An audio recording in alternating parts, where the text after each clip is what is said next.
Hey, what's up everybody? Welcome to the video. This time is of the Beast Morphers Blue Ranger from the Lightning Collection Wave 3. Now, I'm a little hesitant in what I was saying is because I keep messing up and calling it Blue Buster from Go Busters because I know them from the Sentai counterpart. So it's really rough for me after really enjoying Go Busters to call it something else, but I'm doing my best to not screw that up because that's what I know it from. So the Beast Morphers Blue Ranger is actually a pretty nice figure. I like the Red Ranger a lot, so the Blue Ranger is automatically going to be a collaboration with what I already like. The Gold Ranger was really nice too as well. So I'm actually hoping we can complete this team because Hasbro has already won up and gave us their Gold Ranger, which in my case would be Beat Buster. So I really enjoy that counterpart is there already. Now, if you've already got the Red Ranger, you kind of already know what you're getting articulation-wise and mostly in the look-wise.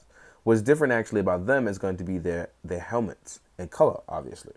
So let's actually jump into the look and articulation. I really like that the visor is shiny. As you can see, even with the lights, it shows a lot better shiny-wise than the rest of the costume. Being matte blue, it's a nice design. And like I said, this was a big change in the Sentai wise because they definitely switched from spandex to these new cool suits, leather design, and I really enjoyed these. I'm glad that they brought them over. Excuse me 1 second. Excuse me about that. It's actually really late as I record this, so I should probably call it quits. But I'm gonna try to finish this out, knock it out as I knock out things in between work and work. Now let's jump into the actual articulation of the figure. So the one thing that I think about these, and it's probably my only gripe besides the paint apps, and honestly the paint app thing doesn't bother me, and even the neck thing doesn't bother me, but I am going to point it out until I don't have to point it out anymore, which is probably going to be the next video. I'm not even going to point it out anymore. Is that I feel like the head space wise needs a little room neck wise. See how it sits a little high, and that's fine, but when you do that, it actually gives it the room for the articulation to move better. But helmet wise and how these guys actually sit on them is actually very realistic. I just wish for movement's sake it actually functioned a little better. But hey, beggars can't be choosers. It's a $20 figure and I'm actually getting a representation of it. So I'm still very happy. So to look up, down, you can do all of those things with Blue Buster. I was about to call him Blue Buster. With the Blue Ranger. So it's pretty easy.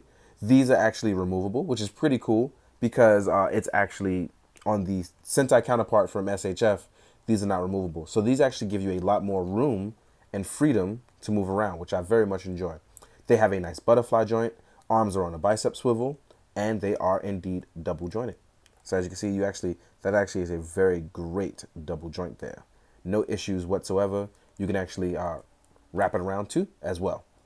So like I said, when you want to do certain things or certain poses, it's actually very easily obtainable, these very nice joints that they have.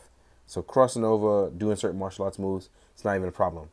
Torso wise, we can move left and right with a lot of free reign to actually twist around with no issues.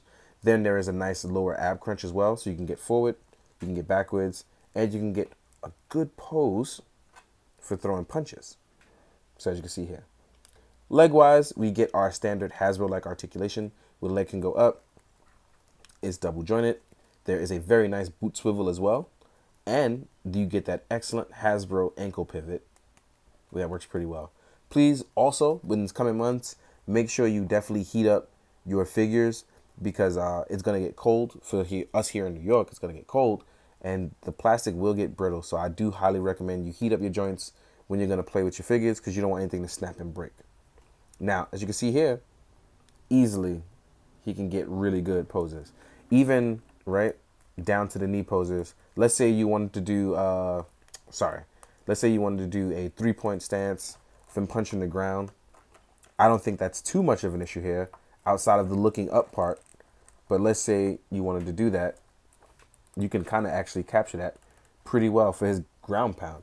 Now, in his Sentai counterpart, he has super strength. I still have not watched the show, but I'm pretty sure they're going to follow that method as well for him. And as you can see here, he can actually get those poses. I really do love these figures. They've done a great job of making both Sentai and Power Ranger fans happy, and I think that's really dope about this. So as you can see here, crouching down, getting a good pose. Now, accessory-wise, like all Lightning Collection stuff, you get a separate set of hands, a weapon, and something else. Now, I think what they really started doing that it's really done well is these unmasked heads. I think they've done a great job of capturing the characters, and it looks really cool. I don't know how this guy combs his hair or how he cuts it, but they've done a good job of trying to capture it, and I think that's really well done, especially in a $20 figure. I think that's dope. Now, you already see the closed fist for the right hand on him. You actually get a open hand for him to carry his weapon as well, so he gets his blade as well. The standard issue blade that you get from the Go Busters one, you actually followed up and get here for the Hasbro side one. And as you can see, he also has a left open hand. They give you a closed fist one. Now, being that he is a character who provides a super strength, I think it's totally fine that you provide him with 2 closed fists. And you also get a super punching effect part. So again, I think what they've actually thought this out, and it looks really good. And you're going to do that for the left hand, as it is made a groove and a spot for it that it fits just in perfectly and looks really good. The hand part is also made of soft plastic. So again, you don't have to worry about it breaking, which I very much enjoy. It's very nice. Even for the bladed weapon, you get the, I don't know what it is. It's not fair because I don't watch the show. So I'm going to call it a special effect related to the show. It's only fair because I don't know what it is. I'm not going to make up a name as much as I would like to. But this grid-like effect, and I'm guessing it has to do with either an AI or a virus. So an antibody effect, I'm going to call it, slash effect. Didn't want to name it, but because it's not fair. So if anybody knows what it is, put it in the comments. So yeah. It's actually a very nice effect, though. It looks really good. Now, what I like to do is, I also like to mix it up and give it the SHF stuff. Now, as you can see here, the blade is more detailed on the SHF end, but it is shorter, right? But what's really cool is the effect part still works on the SHF counterpart. It sits a little higher, but it still works. Also, hand-wise and parts-wise, for the SHF weapon, for the Go Busters, still works in the Hasbro hands. So if you want to use those, you totally can. Really cool stuff.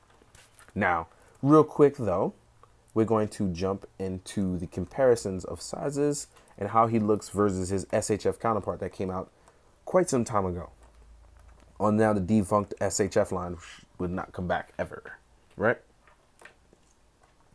So here he is next to his SHF counterpart, not looking as good. It did not age very well. He's shorter. He is thinner. I think the visor is better on the SHF, but the head is also smaller. It's less proportionate. While it fits better for the Japanese side, it doesn't fit for American side figures, as you can see what's going on. This actually has a lot going well for it. And even the SHF is nice, but it just does not hold up in 2019. So that's the one drawback. When you compare it to the Yellow Buster from SHF, she is tiny as well, but she was actually supposed to be small, and I think that works out. But again, it just doesn't hold up in the standard that is now. Now here he is next to the red Beast Morpher and the gold Beast Morphers Ranger. And these guys actually look pretty good together, and I think that's just really nice. That's kind of what I'm aiming for. These guys have a great look together, and it's really dope. Now, we're going to jump into size comparisons of that with other lines and other Hasbro stuff. So, first off, I do have the Gold Ranger, mentioning him. I do have another Gold Ranger, so you guys can see what he looks like next to him. I hate when that happens. So let's fix his foot before he knocks somebody else down. Right? So size-wise, you can see how he wraps up. Right? And he looks pretty good. I think you can do a nice crossover with these guys. I don't like... well, I'll get into that when I review that. Here he is next to SH Figure Arts Kamen Rider Kuga. Voila. And I think that the SHF stuff, later on, like the Kamen Rider stuff, actually fits pretty well. Here he is with a Marvel Legends Spider-Man, also by Hasbro. So these guys actually have a really good way of fitting in with other lines, which is pretty dope. Here he is next to a 1000 Toys Synthetic Human. For those of you who have some synthetic humans and wish to army build against them as a virus, I guess, or a virus-like monster, there you go, right? These are pretty good sizes. These guys actually work out pretty well for each other. Here he is next to a Mafex Spider-Man.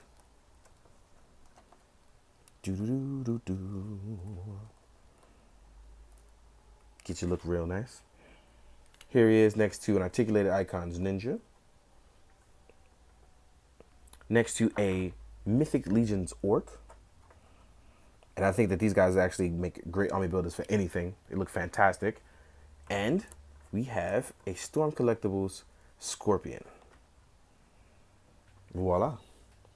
These guys actually fit in pretty well with a bunch of different lines, size-wise. Never too small, never too big. I think the only exception, that being Storm Collectibles, which is a much larger scale. But otherwise, everything kind of fits in. But even that, you can kind of fix. I think Pinch Draco always does excellent shots of, like, forced perspective, and he does it so well. So, oh, one last thing. Here he is up against a Mezco. Custom Ninja Me on a Diabolic body. So you actually see what they look like as well. As always, guys, I hope you enjoyed. I hope you found it informative. I hope you enjoyed the pictures at the end. And as always, be good, do good, drink your water, guys. Later.